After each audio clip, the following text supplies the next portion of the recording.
All right, looks like we're live. Yep, that we are. Well, hi, thanks for joining us. This is America's Artistic Legacy. We're in the session entitled Boston to the Prairie. I'm Paul Bass, and we have Professor Carol here.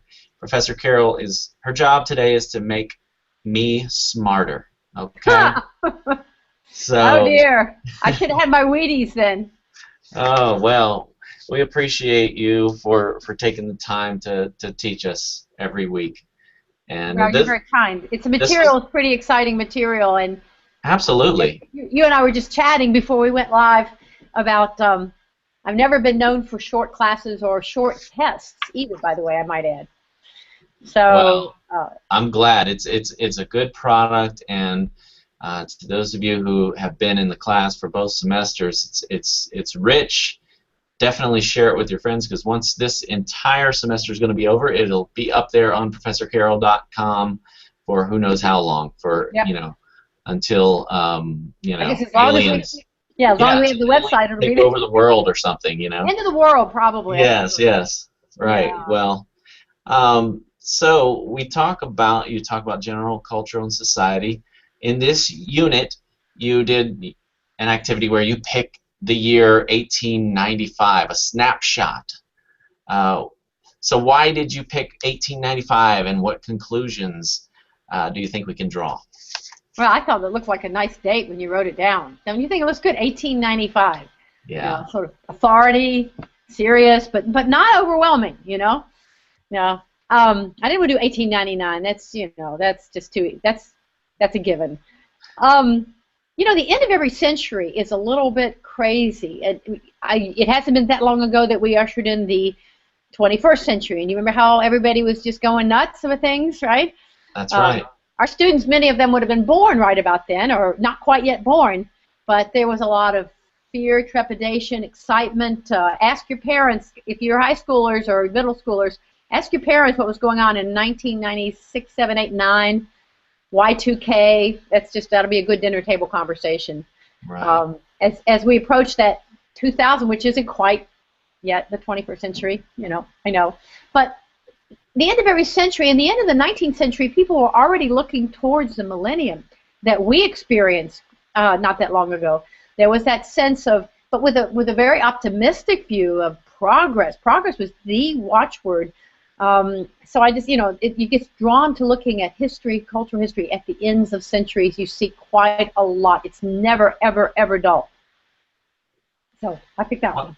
Well, I love snapshots as it is. Sometimes you can find those greeting cards that are the year of your birth, and then there's this list of things that happened during that year, and so I just love those anyways, because it gives you a perspective. And like you said, you're right there. 5 more years, you're gonna turn the corner and go to it. So, well, do you think for young people wrapped up in the online world of everything today, including online shopping, is it possible to imagine the impact of Sears Roebuck stores? Yeah, that was one of the the things. mail order catalog. Yeah, that's one of the things we looked at, that snapshot year, because the actual endeavor was in 1893, but 95 it got bought out by people better able to market it. Hey, that's a theme in next week's class, and it'll be a theme in a lot of our classes. It's one thing to have the idea, it's another to get it launched. It's another to be able to market it and make it successful, and those are often 3 stages. But when the idea of turning Sears Roebuck, or turning this little business endeavor of shipping certain goods through the new, either the post or the trains, getting things out to people, when that idea turned into a national business and catalog, that was just magically smart to think up, because we're dealing with an expanded country. Okay, still the same amount of land mass, I know, but we now have population increasingly filling up the middle of our country. We have so much of growth, and so how do you get goods and services out to people in what we might call the middle of America, and how do you connect them to the commodities that people on the coasts, particularly the East Coast, but how do you get them connected to the commodities? And that's really what the Sears Roebuck catalog, mail order catalog, did. It provided this. We try to imagine if you had no contact with the world. Okay, it wouldn't be the same as now, because we expect contact with the world. But still, kids yearn, people yearn. They heard rumors of fashions and technological developments back east, and someone's invented a this or a that, or a, electricity is coming into appliances, and we're getting all of this new stuff that's being exhibited at the World's Fairs and the expositions, and people kind of want to at least know what it is. They can't afford to buy it all, but they'd like to look at it. And part of the charm of the catalogs was the ability, as they began to create these, and you can see historical pictures. We put one up, but you can go online and see images from those late 19th, early 20th century, mid 20th century catalogs.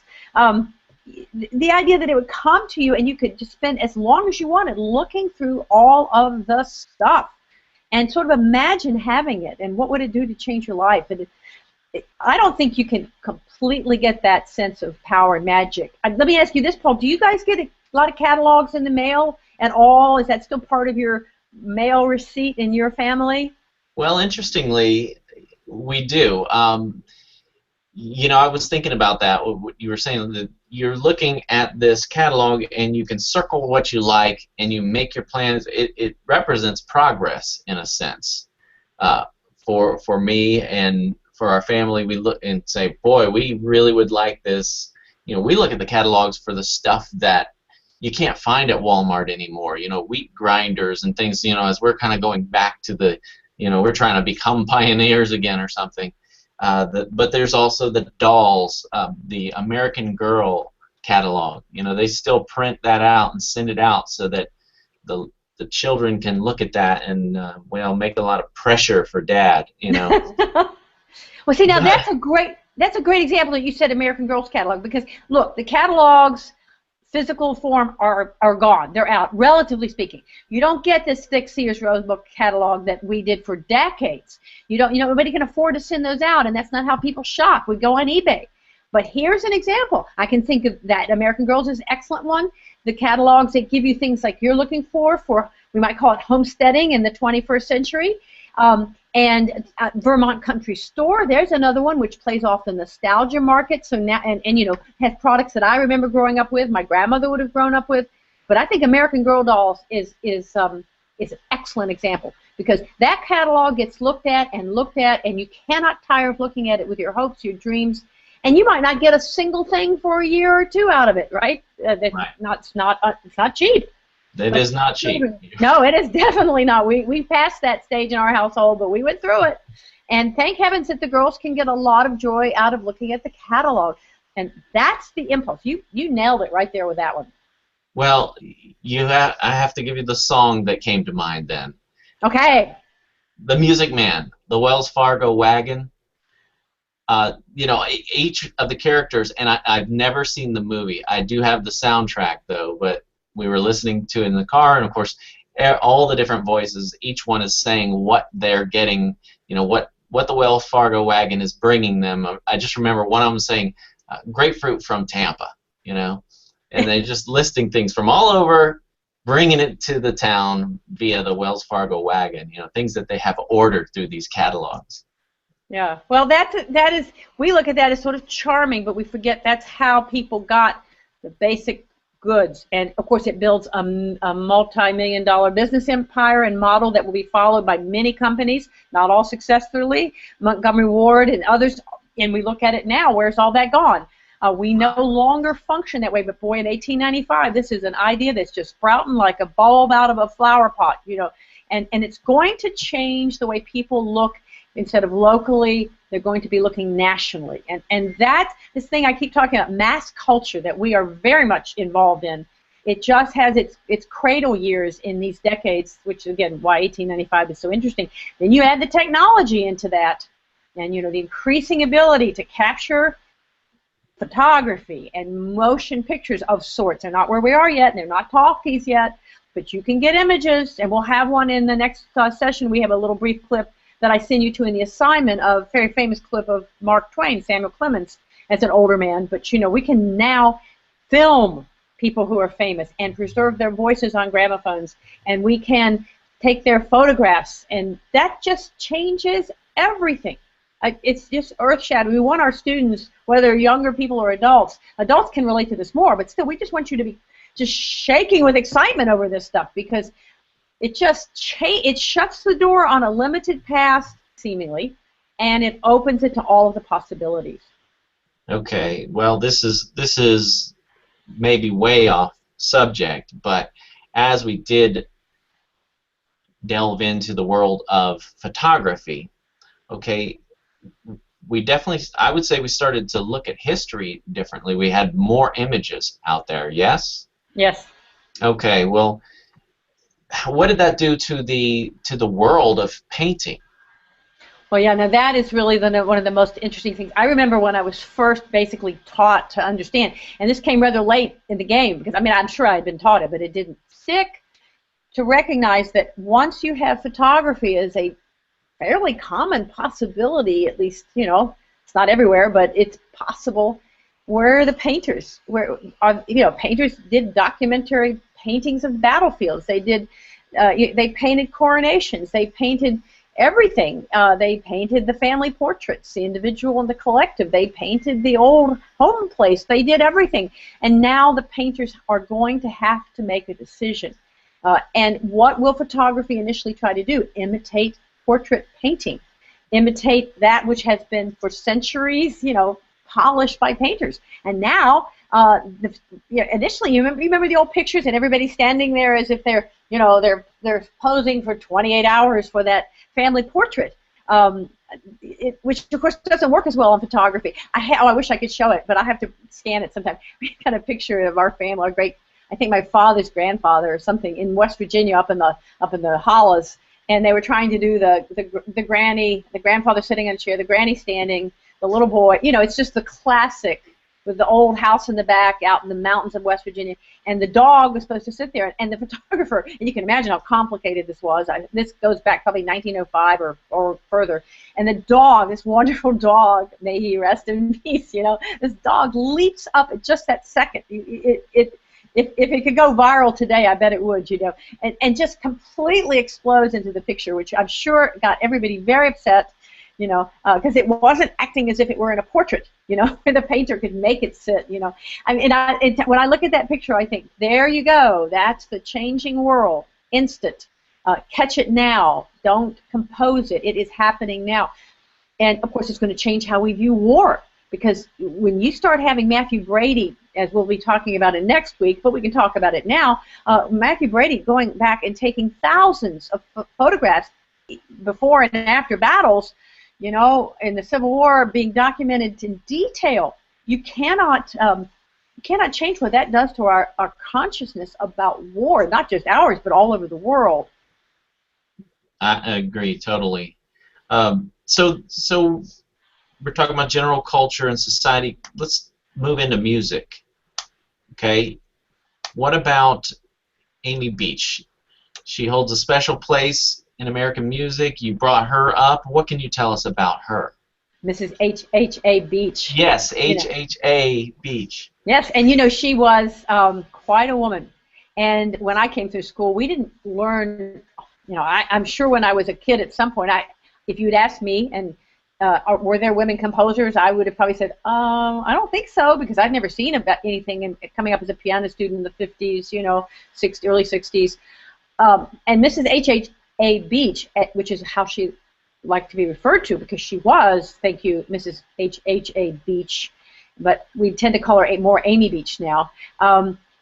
She was not unusual in the sense that there were many highly talented women who were if the families were educated and, I don't want to say elite enough, but enlightened enough that it was okay for the girls to get an education and to become well versed in playing the piano or the violin or the harpsichord if they had that, or singing, drawing, you know, that kind of wonderful liberal arts education that not everyone could begin to afford. Well, she was, you know, she was educated, and when she married, her husband, who was a bit older, was quite happy with her talents and basically didn't want her out performing a lot. She stopped being what we would call a concert pianist as much, but turned to composition, which is even nobler, you see, in a way, and more appropriate. And she wrote a lot of fine music and was acknowledged abroad. You know, this is one of the cases where you not only have a woman composer who is a super pianist who was able to keep, after marriage, going on as a professional through composition, and her music, especially after her husband then passed away, she resumed playing again, and she was very philanthropic, and she was very modern in her thinking. And the best part about it, tell you the best part about it, is her music's really good. And it's really exciting to listen to and beautiful, and she put in all these folk themes, and she could craft as well as anybody, a string quartet type of piece or a sonata or a symphony, and there she is. And yet I'm sure I never heard her name mentioned until I was probably deep into graduate studies. So there it is. Okay, so you said, did you just say that she had, her fame was made its way to Europe? Is that what you? Yeah, she was acknowledged, and even to, you know, because again, we've got all these Europeans kind of wondering what we're doing over here, you know, and the music world even then was small. Once you get these ships going back and forth regularly that we've talked about, and of course music travels, pardon me a minute, sorry, music travels much better than art. I mean, there's one painting, or there may be copies, or there may be studies, of course, or variations, but you got to take that thing and you got to put it on the boat, you know, or you can't take a photograph of it. Well, you could, by this point you could, but, you know, or someone sketches it, copies. That's how a lot of art spread. Someone sketched the original, you know. But with music, if it's printed, published, then you have lots and lots of copies, and that's how scores travel. That's how we learned Wagner. That's how we learned Handel and Beethoven in America, through the musical scores. And that'll bring up, in a minute, maybe we can talk about Etude magazines, because I think that's really important. But so Mrs. Beach's music could travel to Europe in a valise, in a trunk. Remember, we talked about trunks. You know, you take the published copy of a piece of a piano character piece, or even one of the symphonies, that they can go across the ocean, and people have the same instruments there. They open it up, they look at it, they hear it in their heads, and they make evaluations. Okay, and like you said, Etude magazine, she had some articles there. Yeah, she was published there, but Etude, yeah, I really we should do a whole class on Etude magazine, and I need to add this to the assignment page. I'll try to get that done, but you guys can Google this. Etude magazine, and Etude in French is the word for study. Chopin's very difficult pieces, and many other composers, they were called etudes. They were virtuosic, flashy, technically quite complicated, but also very beautiful concert works in the case of Chopin. It's staggering to listen to. Okay, this magazine was published, it began in 1883, I believe it was, and went until 1957. And that's a long stretch, you know, for journals and magazines.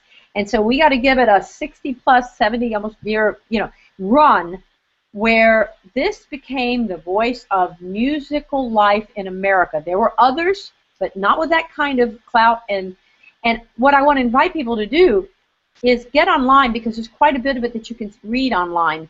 And it's very clear too. Some people who love the magazine have scanned articles and organized it. There's what do you call it, compendia, and there's indexes. But if you look at just one issue, I don't care if you pick 1901 or 1910 or 1932 or right before the you know, when everything's going on in Europe with Hitler, or pick one from 1899 and one from 1946. I don't care. Pick some issues and go through them. You'll be astonished at what is in Etude magazine. It's a large format with beautiful colors, like Life magazine, Look magazine used to be, but even maybe a little bigger. And in it would be everything that a person interested in music, not necessarily professional, but interested in music, would want to have. And that means information on the latest really cool artists, all right, and that would mean conductors and pianists and violinists and composers and singers, always singers. People wanted to know. These would be opera singers and recitalists, but they were hot items back then, you know.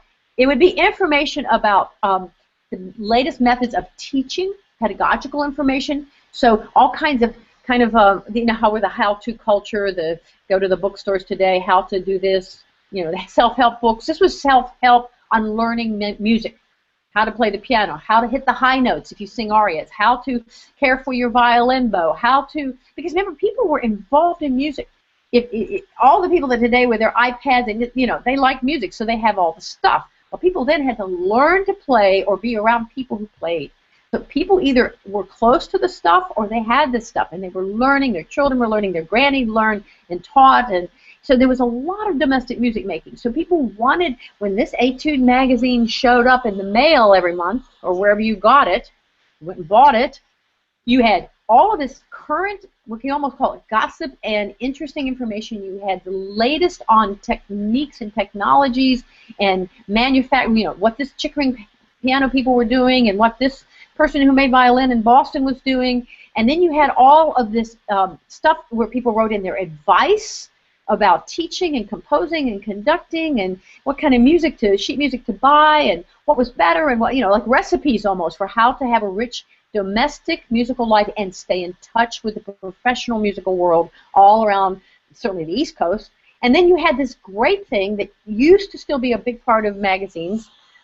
It's the equivalent of having short stories and novel chapters in our literary magazines like McClure's and The Atlantic, etc. This would be an etude. It was new music.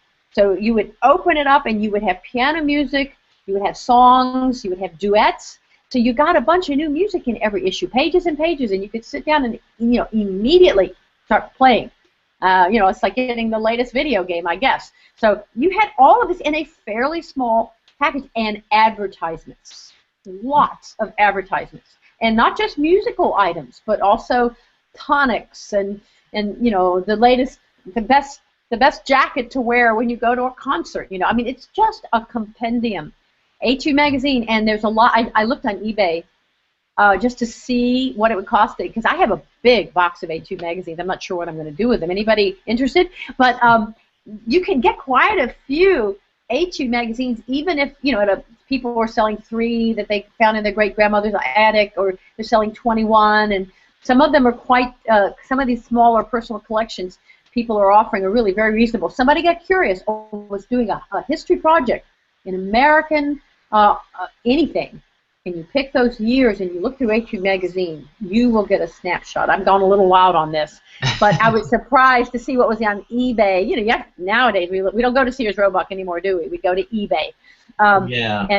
And here were people writing very affectionately about their, this was in my whatever great Aunt Susie's attic, but I don't know what to do with them. You know, so it was a very, and yes, Amy Beach wrote quite a few articles in there. She wrote the one that I talked about in the class session about how it's okay to stay a musician after you're married. You know, it's not, as long as you get your husband to go along with it, that you have things you can do respectfully as a married woman, which she did as Mrs. H.A. Beach. Whoa. So you asked that, huh? No. So you get your Etude magazine, and then you pick up your Sears Roebuck catalog and you order your xylophones so you can play the next music, right? Yeah, I was just looking at xylophones today, actually. What kind of good ones that are not plastic are out there? Yeah, I mean, you really did. People really could organize their lives the way we turn to the computer through the publications, and they could get a full snapshot on the culture. And that's what we're trying to do when we study American arts and culture. We're trying to put ourselves back in that mentality. I'll say one more thing about Etude, if you don't mind, because this was one of my favorite parts of teaching for many, many years, a course in music bibliography for graduate students. And I can promise you, every graduate student who came through my section will remember this exercise, because it was about the best day we ever had. We had lots of good days, but this was one of the best. I would bring that big box in of Etudes. I don't know how many, or 40 or 50, 60. They were heavy, you know. When you put them all together, that big paper, the nice music was printed on it. And I'd say, okay, go grab some and look through it. And they couldn't believe, because we always went, so much hard information. I said, today all we're going to do is you're going to look through Etude magazine. And so and I said, get in pairs, 2 to 3, so you can talk about what you're seeing or work by yourself, whatever. So those students, and these are violinists and organists and cellists and singers and pianists and trombonists, you know, professional, really good, talented musicians. I'm getting a little carried away with this, but it was so interesting because first they were in shock, and they went, does she really want us to just look through these magazines? Well, she says she does, so I would do it. And they would, within 5 or 10 minutes, the room level would rise, you know, to this kind of excited, can you believe this? First of all, they're amazed by the prices, which were not cheap then, but they sound very cheap now. They were amazed by the quantity of advertisement, the richness of the domestic musical world, and I think this is very important, the assumed level of literacy of the general person reading this magazine. This magazine touched many professional musicians, but it was not written for professional musicians. It was written for the same people that download iTunes today, follow on services like Rhapsody or whatever y'all do out there. It was written for people interested in music and culture and pop culture. And so the level of writing, the level of discourse is very impressive. So everybody was sorry to see that bell ring, because whatever years they picked, and of course it reflected the First World War, the Second World War, changes in presidencies, things that were going on really internationally, National Socialism and the rise of Hitler, and again through 1957. So it is an awfully good vehicle. Journals and magazines in general are fabulous vehicles for understanding the past. How often was it published? Was it a monthly? Monthly, monthly, Okay. and I don't think they missed much. I think I'd have to look back and see if they missed even a single issue during the war. Of course, being published in the United States, that made it a little easier. But there were paper shortages, so they may have gone to bi-monthly, or I sort of vaguely remember that from those classes, because after the class they still had to learn, concrete bibliographical facts about H.U. magazine, but but we still want to think, but those aren't unrelated, because during wars there's paper shortages. You've got a different public, you've got different focus. So what happens to magazines? During those periods, they reflect that too. They're just sponges. Journals and magazines are sponges for what matters in a culture. Yeah, I'm a magazine fanatic myself, and I hope I don't see the day that they just don't exist. I know that financially a lot of them have to go away. There's a great movie out. For me, everything leads to movies, right?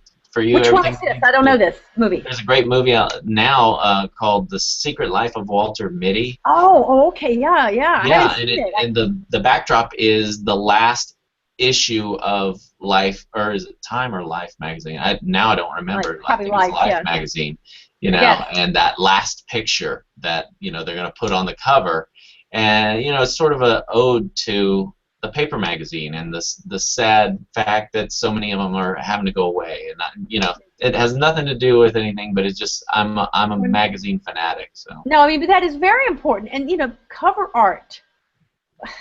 That's a snapshot at any given time. You remember when? Now people aren't. It's just all so different now. But when Time magazine, whatever was on the cover of Time, for example, or Look or Life, and we really want to encourage our younger students to try to enter into this mentality.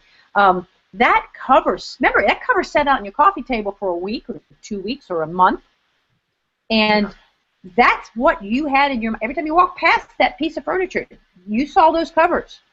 It's something that's hardly. I don't even know what it was. We change our Facebook headlining pictures or our profile pictures. There are people that change them every day or every half a day. I don't know what people do. We still want the images. We're still very involved in images, but we don't. I don't know how to describe it. How would you describe it, Paul? Well, I think you've done it. That is true. Like I said, I'm not going to like the day that if they ever go away, because I love having it there. It's a piece of my. I have to admit, there have been times where I've had 10 different subscriptions to magazines coming in, and I never read, much of all of them because I have so many of them. But I love them. I love the length of a magazine article as opposed to just reading a whole book. Reader's Digest. I hate to say it, but Reader's Digest was a staple in our home growing up. Absolutely. And you say 10 to 12. That wouldn't have even been unusual. And so again, we don't want to spend all our time on this, but I do think whenever we can get something like I tried to do this snapshot of 1895 and look at technology and look at pop tunes and whatever was going on, but a magazine is every issue is a snapshot. Yeah. Yeah, you're right. Exactly. We do have someone. You were talking about, Professor Carol, and you being a professor. We have a question by one of our viewers that they want to know, how long did you teach college? Well, I began when I first did my initial master's work, which was, oh golly, you're gonna make me think a minute, in the 70s? No, I was the 70s. I'm trying to think when. About 76 or so, and then I did various things and shorter things, and then came to the longest part of my career in 1985. So I was at SMU from 1985 till I retired in 2006. So 21 years there, and before other schools and different shorter things and working in, shall we say, less kind of situation was you did it for a couple of years and then you moved on to the next part of your own education. But my main work has been at SMU for those 21 years, which seem now so short. I have to tell you, going off on stories, but last night we were at a concert that was celebrating the 25th year of something called the Bruce Foote Scholarship, which was started by one of my colleagues who is in her 40th year at SMU, Professor Barbara Hill Moore, just a miraculous person. Those of you who have taken Discovering Music know her. She appears briefly in Unit 13, I think, or maybe it's when we're talking about song, and she speaks about singing and breathing. So those of you who are Discovering Music students know her. At any rate, she's helped foster the scholarship program for 25 years. That has brought kids primarily from South Africa, South Korea, and other countries to SMU to study. And, of course, now these kids aren't 22 anymore, are they? They're 42 and 46 and 39, you know, and many of them came back last night for the anniversary. That's what I'm getting a little crazy off of this, wow. But I'm just so, I mean, these are kids, I remember some of these kids stumbling into class, you know, stumbling. Parents, take heart. They stumble around, you know, like whatever, you know, and now they're professors at, you know, heading the whole music department at this university, or head the voice department at Cape Town University, or University of Alabama, or wherever they are, or they're singing, they've sung at the Met, or they're doing this, and you look at them and they're married and they have kids, and they, you know, and anyway, it was just so exciting. So there is something miraculous about that age, and I used to say, always talk about a snapshot. From the age of 18 to the age of 22, or more or less, which is when colleges get your kids, parents, we got the best deal because you guys have struggled with them, and you know, you've dealt with the schools, you've homeschooled, you've done all this work, you've gotten them packed off with all of their whatevers, you know, and then we get them, and they're really quite a bit more mature generally than you think they are, and then we got to see the best sides of them, even with their struggles. And then when they leave us, they're adults, you know. So I think that's what I love about the college age, is that delicate standpoint of kind of like our end of the 19th century, early 20th century. It's a transitional period where they'll never be that young again, you know, in their thinking. And they're not quite full adults, but boy, they're close. And it is a delicate but marvelous time to be teaching or sharing the traditions. What is teaching? You're just sharing the information. Yeah, that's a whole lot more, I'm sure, than our questioner wanted to hear. You're going from that age of possibility and potential to actually being a producer, a contributor, mm-hmm. society. You know, and you know, if you had Professor Carol. Well, you know, they do remember kindly their class. There was a young man. You know, you find out they went and got a doctorate. You know, you didn't even know they were. Yeah. You don't know what happened to them. And we haven't always all been connected on Facebook, especially the guys. You know, they don't live on Facebook, right? And you know, I saw a couple of I say kids, except now they're not such kids. And I was just so tickled. You know, it's always good, and the parents need to know this too. You push all this schoolwork they've got to do, but the kids will look back on that kindly, and I just find that very gratifying. They look back and they did get it, no matter what their struggles were, they get it. And then, you know, what is it they want to teach their children? Precisely that. It's just that we have to go through time. You know, it's so much easier to see it in hindsight, which is why I like history. History makes sense from behind, looking back at it. Well, there are that's a Hebraic way of looking at things. As I'm studying the Hebrew society, I've been told that they see it as like you're in a rowboat. And you're rowing backwards, and because you can see everything that went before you, you know. So you get the picture. So you can see that wake, and you can see where you've been, but you really can't see the future.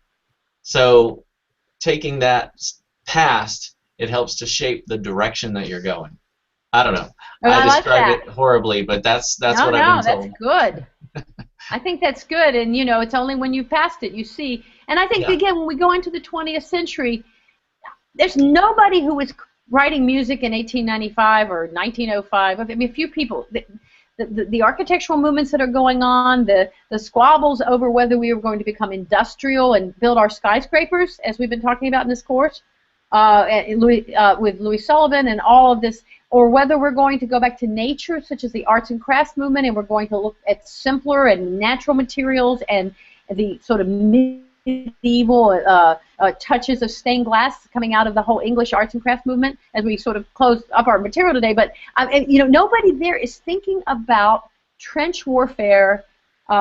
Nobody's thinking about poison gas and the beginnings of air warfare and all of these things that are going to happen in World War I in just a few years. And that's what's always, the rowboat has gone past that World War I. We look back and we interpret all these people, seemingly how could they have seen what was about to happen? And we're getting right into that in our next couple of classes, Paul. How could it, and yet when we look back through that lens of World War I, we see that age, the Gilded Age, we see it very differently than they would have seen it.